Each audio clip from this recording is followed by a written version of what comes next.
विधान परिषदेच्या द्वैवार्षिक निवडणुका जाहीर 16 जागांसाठी 18 जून रोजी होणार मतदान। अर्ज भरण्यासाठी 25 मे ते 1 जून पर्यंतचा कालावधी। 22 जून रोजी मतमोजणी।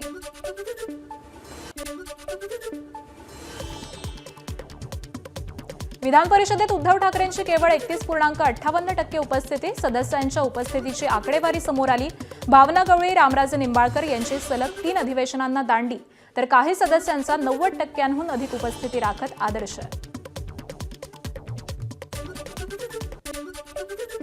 उद्धव ठाकरे एक दिवस आले तरी 4 दिवसांचं काम करून जातात। उद्धव ठाकरेंच्या विधान परिषदेतल्या उपस्थितीवरती अंबादास दानवेंची प्रतिक्रिया। उद्धव साहेब अधिवेशनात एकदा जरी आले तरी मला असं वाटतं 20 दिवसाचं काम 30 दिवसाचं काम एका दिवसात करू शकतात, एवढी क्षमता त्यांच्यात। 133 बैठका होतात, त्यातल्या 43 बैठकीला त्यांची हजेरी होती। मी काय सांगितलं, उद्धवजी ठाकरे साहेब आले नसतील तर आम्ही होतो ना शिवसैनिक। त्यांची बाजू, त्यांची भूमिका, त्यांचं जे काय म्हणणं आहे ते मांडायला आम्ही होतो सभागृहात। प्रकृती ठीक नसल्यामुळे विधान परिषदेच्या अधिवेशनात उपस्थित राहू शकलो नाही। सलग 3 अधिवेशनांना पूर्ण दांडी असल्याचे आकडेवारी समोर आल्यानंतर राष्ट्रवादी काँग्रेसचे रामराजे नाईक निंबाळकर यांची प्रतिक्रिया। उद्धव ठाकरेंच्या सभागृहातील उपस्थितीची आकडेवारी थक्क करणारी।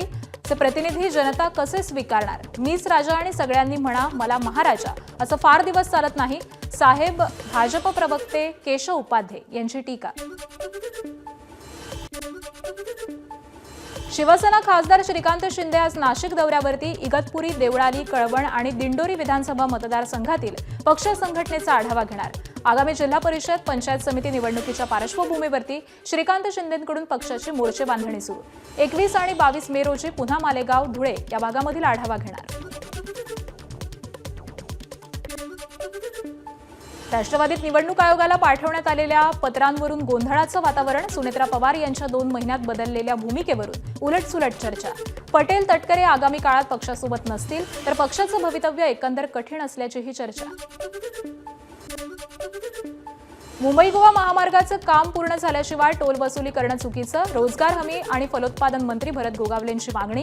रस्त्याचं काम 100% पूर्ण झाल्याशिवाय टोल आकारणी करू नये, हे शासनाचं धोरण असल्याचं वक्तव्य। काम पूर्ण झाल्याशिवाय टोल नाका सुरू होऊ नये असं आमचं शासनाचं धोरण आहे। परंतु कसं काय झालं काय नाही हे अजून आम्हाला माहिती नाही। मी त्याची माहिती घेतो, कारण कामं पूर्ण झाली नंतरच टोल नाके सुरू व्हावेत ही जनतेची मागणी आहे आणि त्याप्रमाणे करावं असं आम्हाला वाटतंय। मुंबई महानगरपालिकेत पुन्हा बदली घोटाळा सुरू। भाजप आमदार मिहिर कोटेचांचा आरोप। नव्या बदली यादीतील 55 अधिकाऱ्यांना पूर्वीच्या यादीतील पदस्थानं देण्याचा प्रयत्न सुरू असल्याचा दावा। नीट पेपरफुटी प्रकरणात आरसीसी कोचिंग क्लासेसचे संचालक शिवराज मोटेगावकर सीबीआयच्या ताब्यात। मोटेगावकर यांची 11 तास चौकशी।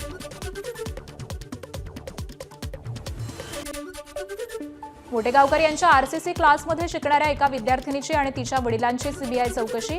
मोटेगावकरांनी नीटचे प्रश्न आणि प्रश्नांची उत्तरं विद्यार्थिनीला दिल्याचा संशय। विद्यार्थी आणि पालक सीबीआयच्या रडारवर। नीट पेपरफुटी प्रकरणी श्रीमंत आणि अभ्यासात कमी हुशार असणारे विद्यार्थी आरोपी शुभम खैरनारचे टार्गेट। सीबीआयच्या तपासातून धक्कादायक माहिती समोर। श्रीमंत लोकांसोबत आरोपी शुभम खैरनारचे लाखो रुपयांची डील। नीट पेपरफुटी प्रकरणात लातूरमधील अनेक नामांकित डॉक्टर सीबीआयच्या रडारवरती। सीबीआयच्या पथकाकडून डॉक्टरांची चौकशी सुरू। मोठी रक्कम देऊन पेपर खरेदी आणि विक्री केल्याचा सीबीआयला संशय। सीबीआयनं अनेक संशयितांना चौकशीसाठी पुण्यात बोलावलं। सीबीआयचं पथक 4थ्या दिवशी देखील लातूरमध्ये आहे। नीट परीक्षेचा पेपर फुटल्यामुळे महाराष्ट्रामध्ये अनेक ठिकाणी धडक कारवाई। सीबीआयकडून छापा टाकत अनेक जणांना अटक। गोपनीय कागदपत्र आणि अहवाल एबीपी माझाच्या हाती। अटकेपूर्वी खरातचा होता परदेशात पलायन करण्याचा कट। सूत्रांची माहिती, खरातनं अटकेपूर्वी बनावट खात्यातून संशयास्पद व्यवहार केले। 3 महिन्यात बेनामी खात्यातून 52 कोटी काढण्याचा कट असल्याचीही माहिती।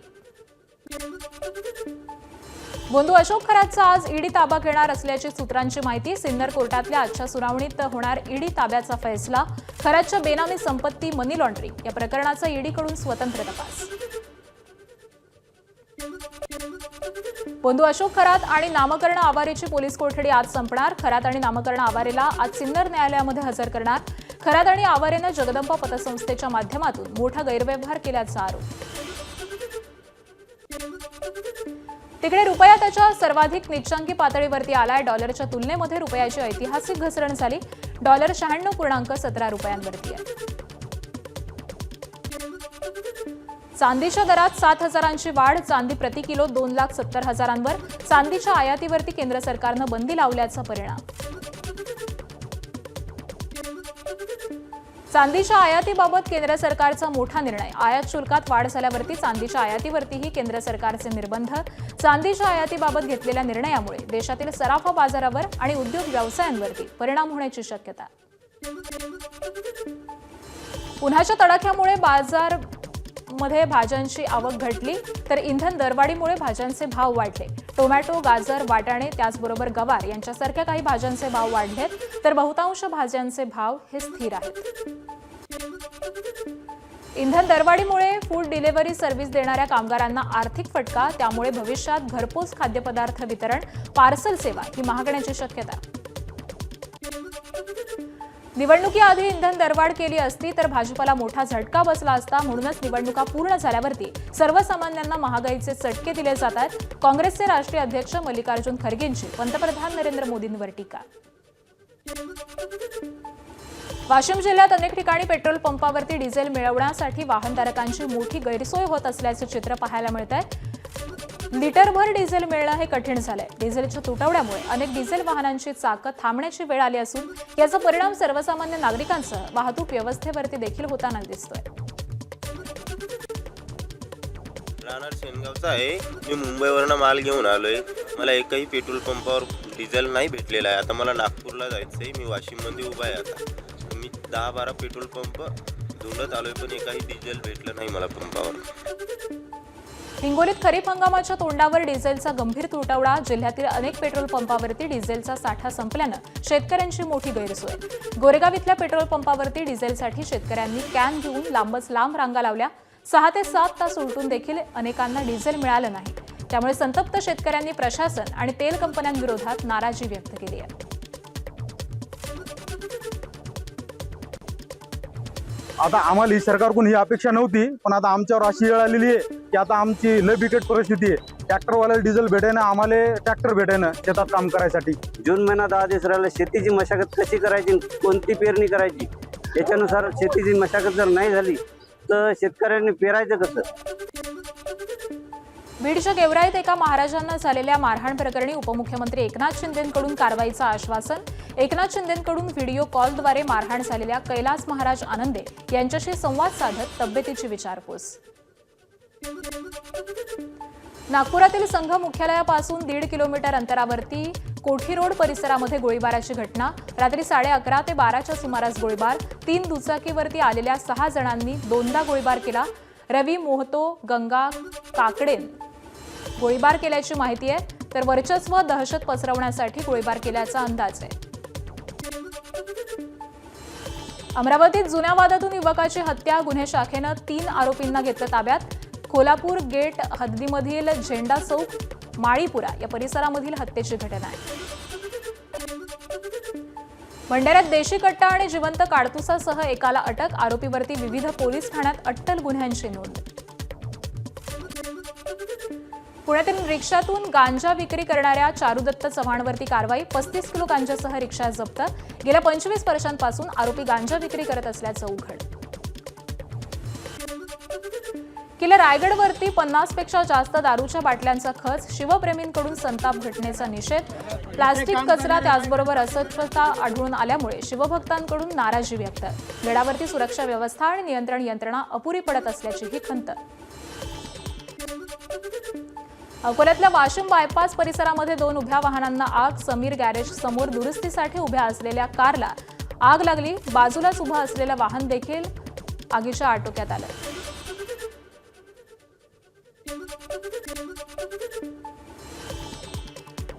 नवी मुंबईत सिडको उभारणार आफ्रिका भारत बिझनेस सेंटर. मुख्यमंत्र्यांच्या उपस्थितीमध्ये झाला करार. खारघरच्या आंतरराष्ट्रीय कॉर्पोरेट पार्कमध्ये 20 एकर जागा राखीव, तर सेंटर उभारण्यासाठी सिडको आणि आफ्रिका इंडिया इकॉनॉमिक फाउंडेशन यांच्यामध्ये स्पेशल व्हेइकल कंपनी स्थापन करण्यासाठी करार झाला. बीएड एमएडसाठी यापुढे एकच सीईटी परीक्षांची संख्या कमी करण्यावरती भर. सीईटी आयुक्त दिलीप सरदेसाई यांची माहिती. 2027-28 या शैक्षणिक वर्षापासून निर्णय लागू होणार. अंगणवाडी सेविकांना पर्यवेक्षक पदासाठी बंधनकारक असलेली वयोमर्यादा रद्द. 45 वर्षांची कमाल मर्यादा नागपूर खंडपीठाकडून रद्द. अनुभवी सेवकांना डावललं जात असल्याचं नागपूर खंडपीठाचं निरीक्षण. रस्त्यांची कामं 31 मे पर्यंत पूर्ण करा. मुंबई पालिका आयुक्त अश्विनी भिडे यांचे निर्देश. रस्त्यांची कामं तुकड्यांमध्ये न करता संपूर्ण रस्ता दर्जेदार पद्धतीनं पूर्ण करावा, अश्विनी भिडे यांच्या सूचना. मुंबई शहर आणि पूर्व उपनगराला जोडणाऱ्या शिव उड्डाणपुलाचं काम अंतिम टप्प्यात. पुलाची सर्व कामं 15 जुलैपर्यंत पूर्ण करण्याचं मुंबई महापालिकेचं नियोजन. 15 ऑगस्टपासून उड्डाणपूल वाहतुकीसाठी खुला होणार. अलिबाग ते गेटवे ऑफ इंडिया प्रवासी जलवाहतूक 26 मे पासून बंद राहणार. पावसाळी कालावधीसाठी 31 ऑगस्टपर्यंत ही वाहतूक बंद राहणार. तर मांडवा ते भाऊचा धक्का दरम्यान चालणारी रोरो सेवा मात्र सुरू राहणार. हिंदूंवर होणाऱ्या अत्याचाराविरोधात बीडच्या नेकनूरमध्ये हिंदू जन आक्रोश मोर्चाचं आयोजन. काही दिवसांपूर्वी हरिनाम सप्ताहावरून येताना महिलेला आणि रिक्षा चालकाला मारहाण झाल्यानंतर धार्मिक तेढ निर्माण झाला होता. गोंदियाच्या नवेगाव नागझिरा व्याघ्र प्रकल्पाच्या कोहमारा गोरेगाव महामार्गावरती वाघिणीचा 3 बछड्यांसह मुक्त संचार. वाघिणीचा बछड्यांसोबत व्हिडिओ सोशल मीडियावरती व्हायरल होतोय. गडचिरोलीच्या कळमटोला जंगल परिसरामध्ये रस्त्यावरती हत्ती आला. फोटो आणि व्हिडिओ काढणाऱ्यांची गर्दी पाहून बिथरलेला हत्ती रस्त्यानं पळून गेलाय. तर संपूर्ण घटनेचा थरार कॅमेऱ्यात कैद. कोल्हापुरात जावयासाठी बनवली 1.5 किलो चांदीची कोल्हापुरी चप्पल. कोल्हापुरातील काही भागात अधिक महिन्यामध्ये जावयाला चांदीचे दागिने देण्याची परंपरा आहे. 1.5 किलो चांदीच्या चपलेची किंमत 4 लाख रुपये आहे. कान्स फिल्म फेस्टिवल मराठी कलाकारांची ऐतिहासिक उपस्थिती. रेड कार्पेटवरती अशोक सराफ, निवेदिता सराफ यांची दिमाखात एंट्री. एबीपी माझा, उघडा डोळे बघा नीट.